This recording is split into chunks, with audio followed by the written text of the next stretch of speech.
Kinabukasan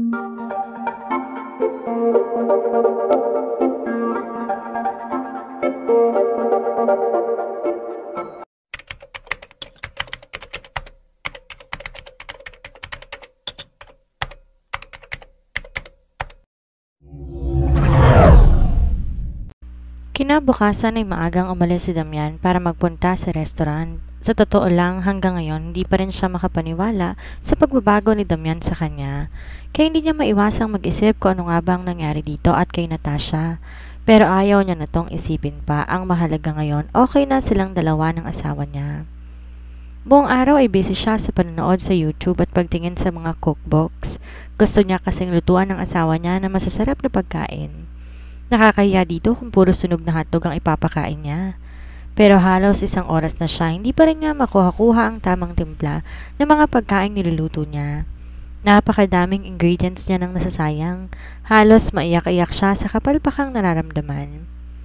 Nasa ganon siyang ayos nang biglang marinig ang pagbukas ng pintuan. Nang pumasok si Damian sa may kusina, kitang-kita niya ang pagkagulat sa mukha nito. "What happened here?" Kunot noong tanong nito habang nakatingin sa buong paligid. "I'm sorry. I tried to cook something special for you pero hindi ko magawa." Frustrated na sabi niya. Agad namang napangiti sa kanya si Damian. "Jane, you don't need to do that. Don't stress yourself. Dapat nagpapahinga ka na lang. Pwede naman akong mag-uwi na lang ng pagkain galing sa restaurant. But I am your wife. Gusto kong pagsalbihan ka?" Malungkot na sabi niya. Agad siya nitong hinila payakap dito at hinalikan ng tuktok ng ulo niya. Sa ngayon, mas gusto kong alagaan mong sarili mo para sa anak natin, okay? Mabilis naman na paangat ang ulo niya rito at nangilid ang mga luha sa mata. "Damian, did you really say anak natin? O nabibingi lang ako?" Manghang sabi niya. Agad ginulo ni Damian ang buhok niya at napangiti. "Silly, let's go, kumain na tayo." At biglang kinuha ang paper bag na hindi niya namalayang dala-dala pala nito. Hanggang kumakain na sila, hindi pa rin nawawala ang mga ngiti niya sa labi. She really can't believe this. Parang araw-araw yata hindi pa rin siya makapaniwala na nangyayari talaga ito. Wife, meron pala akong kailangan puntahan for 3 days tungkol sa pinapano kong new branch ng resto. Is it okay with you kung iiwan muna kita dito?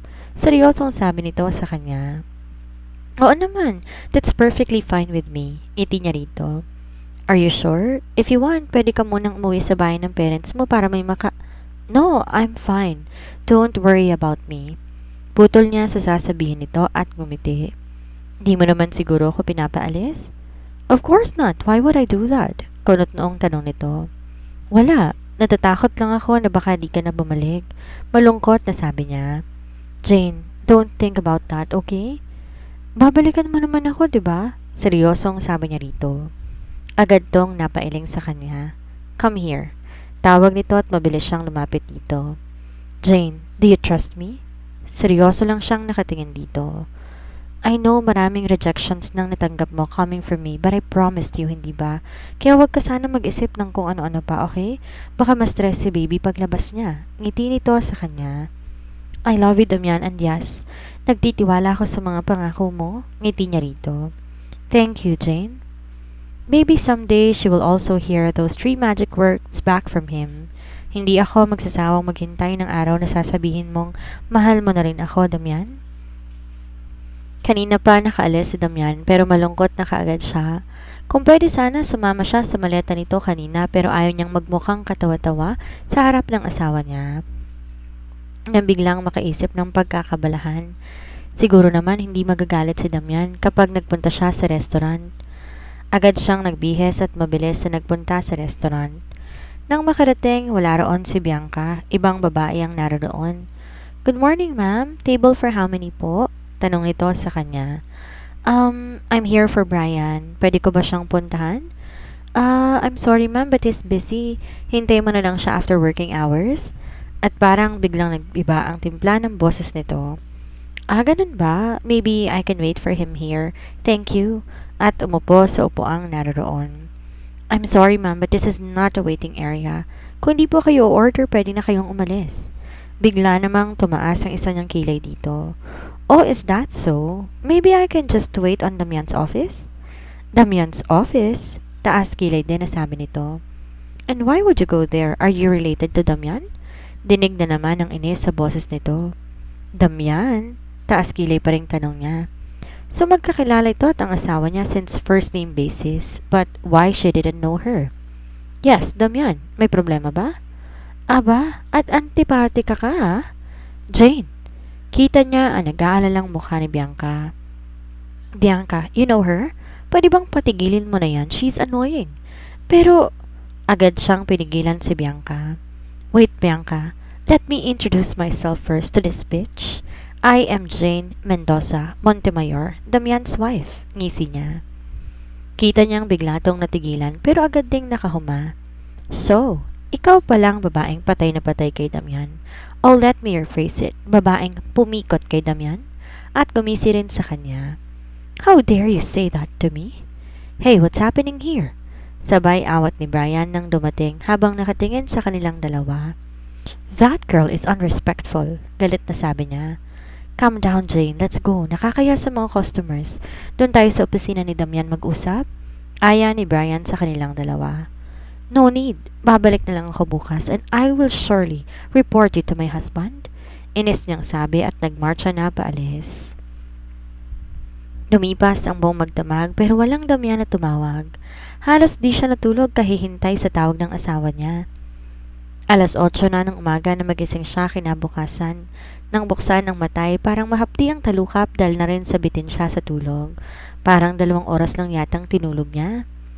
Agad niyang kinuha ang cellphone niya pero halos iba to niya na makitang wala pa rin ni isang text o tawag si Damian sa kanya. Kaya hindi na siya nakatiis at siya na mismong tumawag pero nakakailang missed calls na siya, wala pa rin sumasagot sa kabilang linya. Bigla siyang natigilan. What if may masamang nangyari pala dito? Bigla siyang napaiyak sa naisip. Pero agad siyang umiling at tinanggal to sa isipan. Nang subukan niya ulit tong tawagan, halos mapatalon siya sa tuwa nang may sumagot.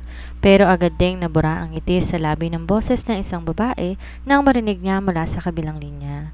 Who's this? Bakit nasa yung cellphone ng asawa ko? Inis na sabi niya. I'm sorry, kayo po ba yung kasama kanina ni sir?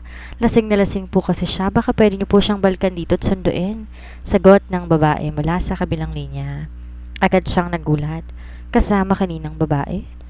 Okay lang ba kung kumuha ka na lang ng maghahatid sa kanya? Ako na lang magbabayad. Okay na po pala, ma'am. Nandito na po yung asawa niya. Kala ko po kasi kayo yung kanina eh. Sige po, salamat. Agad siyang natulala. Ano bang pinagsasabi ng babaeng yon? Sinong babae ang sinasabi nito? Hindi siya makakapayag. Baka kung sinong babae na lang ang biglang pumikot sa Damian niya. Lasing pa naman ito. Kailangan niya tong puntahan pero agad din siyang natigilan. Saan naman niya to hahanapin? Agad niyang natampal ang noo. Wala ka talagang kwenta, Jane. Kausap niya sa sarili at napabuntong hininga ng malalim. Halos di siya mapalagay. Pagkaraan na halos 1 oras, muli niyang tinawagan ng cellphone ni Damian. Nakakatatlong ring pa lang ito nang sagutin. Hello? Paos na sagot ng asawa niya. Agad siyang nakahinga na maluwag. Where are you? Lasing na lasing ka raw at sino ba yung babaeng kasama mo dyan? Are you cheating on me? Sunod-sunod na tanong niya. Jane, I am not cheating on you. Pero sino yung babaeng sinasabi ng kausap ko kanina? Inis na sabi niya. I will just explain to you when I get there, okay? But Damian, gusto ko nang malaman ang dahilan ngayon. Hindi mo alam gaano ako nag-alala sa'yo ni hindi mo man lang ko tinawagan na makarating ka dyan. Tapos sino ba yung babae sa may restaurant? If you just know halos... Nang bigla niyang marinig ang tunog, tanda na ibinaba na nito ang tawag. Talaga ba, Damian? Pinatayan mo ko ng tawag? Sa sobrang inis, ibinala niya basara ang pintuan ng kwarto nila. Kasalukuyan siyang kumakain ng tanghalian na makarating ng pagbukas ng pintuan. Dali-dali siyang sumilip sa labas at nakitang papasok na si Damian. Tumakbo siya papunta rito at mabilis yumakap sa leeg nito. It's been 3 days mula nang makita niya ito. I miss you. Mahigpit na sabi niya at sininghot ang leeg nito. Damn, Jane, be careful, you're pregnant, baby. Seryosong sabi nito. Ngumiti lang siya dito at mabilis tong hinalikan sa may labi. I said I miss you. Don't you miss me? Nakasimangot na sabi niya. Agad naman tong napangiti sa kanya pero kitang-kita niya na hindi umabot hanggang mata ang ngiti nito. Of course, I do. Lalo siyang nakaramdam ng inis at mabilis na bumitiw dito. Agad napakunot ang noo nito sa kanya. What's wrong? Gusto kong marinig mismo sa bibig mo na namimiss mo ko. Agad tong napangisi sa kanya at mabilis yumakap sa may bewang niya. Pagkatapos hinalikan ng noo niya. Ay, pababa sa ilong niya. Miss. At hinalikan na mariin ang labi niya. You. Agad siyang nakaramdam ng kilig sa ginawa nito pero mabilis na wala yon nang may maalala. Mabilis siyang tumalikod at nagmarcha pabalik ng kusina. Hey wife, what's wrong again? Did I do something? Yes, you did. If you're pertaining about what happened the other, are you cheating on me? May babae ka na ba, ha, Damian? I don't have. Pwede ba, Jane? Patapusin mo muna ako magsalita. You're always interrupting me. May halong inis na sabi ni Damian sa kanya. Now you're shouting at me. Malakas sa sabi niya. Let's just talk kapag wala nang saltik yung utak mo. At mabilis nang tumalikod at iniwanan siya. Mabilis tumulo ang mga luha niya. Ba't parang siya pa ngayon na may kasalanan? Natural magalit siya sa ginawa nito. Sa sobrang inis, pumasok siya sa dati niyang kwarto at doon nagkulong. Lalo pa siyang nainis na makalipas ang buong maghapon ni hindi man lang siya pinuntahan ni Damian sa kwarto. Sa sobrang inis, nag-impake siya ng gamit at mabilis binuksan ang pintuan. Nakita niya si Damian, nakaupo sa may lamesa, busy-busy sa laptop habang kunot ang noo. Dire-diretsyong naglakad at takmang pipihitin ang doorknob nang sitahin siya nito. Where are you going? Kita niya ang pagtataka sa mukha nito. I just need a break. Really? Oh God, what's going on? Ano bang nangyayari sa'yo, Jane? As far as I remember, we are okay bago ko umalis. At mabilis dong nakalapit sa kanya. Not until someone answered your phone. Sigaw niya rito. What? Yes, when I tried to call you, someone answered your phone and she said you are with your wife. And as far as I remembered also, I am not with you. So tell me, who's that bitch? Galit na sabi niya. That is why I'm trying to explain everything to you a while ago. Pero inuuna mo yung pagiging silosa mo. Mariing sabi nito na lalong kinainit ng ulo niya. Oh, so now you're saying that this is my fault? What I am saying is hindi ka marunong makinig. You're still immature, Jane. Kailan ka ba titino, ha? Parang sumabog na rin ang binata sa galit. Agad naglandas ang luha sa magkabila niyang pisngi. Naramdaman naman niya ang paglapit ni Damian at niyakap siya nito. Wife, I'm sorry kung di agad kita natawagan. I was busy pagkarating ko and I was really frustrated nang malaman kong natalo ko sa bidding sa restaurant expansion ko. And that girl you're talking about is my cousin, Isabel. Siya nag-introduce sa akin dun sa place for expansion sana. Nagpakilala siyang wife ko dun sa bar because someone is trying to flirt with me. Shh! Don't cry. Please? Wife? Are you really telling me the truth? Parang batang tanong niya rito. Yes, I am. Wala kang dapat pang ipangamba, Jane. Hindi kita lolokohin. And when I said I want to work this marriage out, I really do. So please, I want to see those killer smile of yours. At tinila ang dulo ng labi niya parang umiti. Di naman to nabigo dahil natawa rin siya. Promise me, di mo ko lolokohin, ha? Nakanguso pang sabi niya. I promise. At tinaas ang kaliwang kamay na parang nanunumpa. Mabilis siyang yumakap dito. Si Damian hinalikan ng noon niya na siyang nagpapanatag ng loob niya. Sa loob halos ng isang linggo, naging mas maayos ang pagkasama nila ni Damian.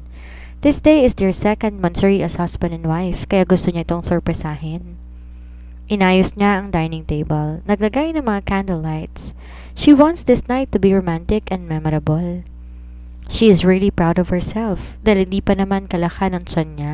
Nagsuot siya ng super sexy red nighties, exposing her tiny baby bump. Naglagay din ng pulang-pulang lipstick. Pinalibutan na red petals of roses ang buong kama. Nagwisik din ng perfume pagkatapos napangiti sa refleksyon niya sa salamin. You will be mine. Tonight and forever, Damian? Kausap niya sa salamin. Matyaga siyang naghintay sa may kusina. Halos mawalan na nga ng gana dahil 3 oras na siyang naghihintay nang sa wakas, narinig niya ang pagbukas ng doorknob. Agad niyang inayos ang sarili at nagpaskil na nakakaakit ng ngiti. Nang pumasok si Damian, kita niyang gulat sa mata nito. What's the occasion? Nagtatakang tanong nito. Dahan-dahan niya itong nilapitan na parang nangaakit at tumawak sa magkabila nitong balikat. Kita niya ang paglunok nito. Lalo na nang padaanan niya na isang daliri niya ang gitnang dibdib nito. This is our 2nd month as husband and wife, Damian. Sabi niya sa malanding tinig. Are you hungry? Ngisi niya rito at bahagyang binaba ang isang strap ng suot na 90s dahilan para lumitaw lalo ang cleavage ng dibdib niya. Yeah, I'm really hungry. Natutulirong sagot nito na lalong kinangisi niya. Gusto mo na bang kumain? Nangaakit na sabi niya rito sabay kagat sa ibabang labi niya. Wife! Napamura pa ito at mabilis na siyang sinunggaban sa labi. Agad siya nitong binuhat at dinala sa kwarto nila. Wait up! Kainin muna natin yung niluto ko. Protesta niya. That food can wait. Mas gusto kong kainin yung nagluto. Ngisi pa nito sa kanya bago siya nito dahan-dahang ibinaba sa may kama. You're really beautiful, my wife. Habang nakaiga siya, buong paghanga siya nitong tinititigan. That is the very first time that you praised me. Mangiyak-iyak na sabi niya. Don't worry, wife. From now on, I will always remind you how beautiful you are. At sinimulan na nga nila ang bakbakan. Halos mawalan siya ng ulirat sa ginagawa nito. Lalong nadagdagan ang sensasyong nararamdaman niya nang ipasok nito ang naguhumindig na pagkalalaki sa kanya. Kahit na binibilisan ng pag-intayog sa harap niya, ramdam niya, may alalay lang ito at hindi siya dinadaganan. Halos mahimatay siya na maramdaman ang pagsapit nila sa sukdulan. Mabilis siya nitong hinalikan sa tiyan at sa noo. I love you, Damian. Thank you, wife. Ngiti nito sa kanya. Nakaramdaman ng sakit sa sagot ng binata, hindi siya nagpahalata. She knows that someday she will be able to hear those 3 magic words. Kinabukasan naman maganda ang gising niya. Sobrang saya ng pakiramdam. Agad niyang tinitigan ang tulog na katabi. Nagkaroon siya ng pagkakataong pagmasta ng kabuuan ng mukha nito. Why are you so handsome, Damian? Akin ka na ba talaga? Asawa na ba talaga kita? Mahinang bulong niya habang hinahaplos ang isang pisngi nito. Pero nagulat siya nang biglang may kamay na humapit sa bewang niya at mapahiga ulit siya sa tabi nito. Good morning, wife. Fantasizing about me again? Of course! Alam mo kung gaano ko kapatay na patay sa'yo, hindi ba? Ngising sagot na dito. But seriously, I just wanna know, why do you like me so much? I mean, I know that I'm rude and arrogant to you since day one. Pero bakit ginusto mo pa rin ako? Aside from being so handsome, which is really obvious. Ngiti nito na parang nangaasar pa. To tell you frankly, I like you because I know that you have a very big bird down there at napakagaling mong umasinta, bullseye agad. Ngisi niya rito, hindi siya papatalo sa pangaasar nito. Kita naman niya ang pamumula ng mukha nito. Is it real? Her Damian is really blushing. Wife, seriously, I just want to know, ano bang nagustuhan na isang Jane Mendoza sa isang Damian Montemayor? At seryoso silang nagtitigan. Sa totoo lang, I really don't know. Wala naman talagang totoong dahilan kung bakit mo gusto ng isang tao, di ba? Basta ang alam ko, I'm happy when I'm with you, when I see you. Kahit madalas, sinusungitan mo lang naman ako. Kahit titigan kita buong maghapon, hindi ako magsasawa. Ngiti-ngiti niya rito na halos mapunit na ang labi niya. Thank you, Jane. I promise. Gagawin ko lahat para masuklian ang pagmamahal mo from this day forward. Kayong dalawa ng anak natin ang priority ko mula ngayon at mahigpit siyang niyakap. Mula noon, sabay na silang kumakain lagi ni Damian. Namamasyal din sila, dumadalo sa bahay ng mga magulang niya. Lagi rin siyang binibilhan ng mga cravings niya. Araw yon ng linggo at marami raw kailangan ayusin ng asawa niya kaya pumasok ito sa restaurant. Dahil sa pagkainip na isipan niya tong puntahan doon. Dahil sanay na siyang pumunta doon, diretso siyang pumasok sa opisina. Pero di niya pala ikatutuwa ang nadatnan. Nagngingitian si Damian at ang malanding supervisor sa restaurant. Hindi niya ba pala to nakausap tungkol sa atribidang babaeng yon? Kitang-kita niya ang pagyuko ng babae, dahilan para lumuwa ang dibdib nito na halata namang peke. Tumikhim siya na nag-agaw sa atensyon ng mga ito. Jane! Gulat na sabi ni Damian sabay ngiti. Hi, I'm sorry kung pumunta ako. Namimiss ko na kasi ang asawa ko. Baka sakaling makaramdam tong babaeng to. Come here. Mabilis siyang lumapit kay Damian at hinapit nito ang bewang niya. Donna, I want you to meet my wife, Jane. Wife, I want you to meet Donna. Peke siyang initian ng babae. So, it's her, the one you're, Donna. Pigil dito ni Damian. Come on, ituloy mo ang dapat mong sabihin. Hamon ni Jane sa babae. Nakangisi siyang tiningnan ng babae mula ulo hanggang paa. Well, your wife is beautiful, but my friend is much beautiful and classy than her. Donna, please, iwan mo muna kami. Parang naiipit na sabi na ni Damian. Tinitigan siya ng babae bago pa kendeng-kendeng na nagmarcha palabas. Mabilis siyang hinapit ni Damian at tinalikan sa labi. How was your day? Ngiti nito sa kanya. Pero nakasimangot siyang kumawala sa yakap nito, pinag-cruise sa magkabilang kamay. Who is she? And who the hell is she talking about? Iritableng tanong niya dito. Wife, don't mind her. Maloko lang talaga yung si Donut. So, close talaga kayo, no? First name basis pa more. Baby, please, wag na. Is she talking about Natasha? Inis pa rin sabi niya. Dahan-dahang tumango si Damian. Donna is a friend of mine and her. Agad siyang tumango. Kaya pala impact ang ugali eh. Come on, let's eat para mawala yung init ng ulo mo, okay? Ngiti nito sa kanya at inakay siya sa may bewang. Aren't you busy? Para sa'yo, I'm always available. Kindat nito sa kanya at mabilis siyang hinila ng upuan. Pero natulala lamang siya. Ba't doble ang kabog ng puso niya? Jane, maghunos dili ka ha. Nasa restaurant ka, wag kang masyado magpahalatang patay na patay ka sa asawa mo. Are you okay? Baling nito nang di pa rin siya umuupo. Sinubukan ko lang mag-planking ng nakatayo. Agad napailing sa kanya si Damian habang napapakamot ng ulo. What do you want to eat? Baling sa kanya pagkaupo nila. Pwede bang ikaw na lang i-take out ko? Ngisi niya rito na siyang kinapula ng pisngi nito at kinaiwas ang tingin sa kanya. Why are you always blushing, Damian? Don't make me blush, wife. Nagiging wild ako kapag namumula. Baka hindi ako makapagpigil. I can make love to you all day and all night right here. Balik nitong asara sa kanya na kinalaki ng mata niya. Well, if that's the case, maybe I wanna make to blush every day. Naputo lang sasabihin nito sa kanya nang bigla na lumapit ang atribidang si Donna. What do you want to eat? Taas kilay nitong tanong sa kanya, pero hindi niya ito pinansin. Sa halip, bumaling siya kay Damian. What about you, Damian? What? Nabitin ang sasabihin niya nung putuli ni Donna ang dapat sasabihin. Well, you don't need to ask Damian because I already know what he likes. Right, Damian? Alanganing tumango si Damian sa kanya at nagpalipat-lipat ng tingin sa kanilang dalawa ng atribidang babae sa harap nila. So, if that's the case, just give us 2 of that para malaman ko kung anong gusto ng asawa ko. Peking iti niya sa babae at matalim itong tinitigan. Nang umalis ang babae, nakasimangot siyang humarap kay Damian. I don't like her, inis na sabi niya rito. Why? She's nice. Kunot noong sagot nito sa kanya. She likes you.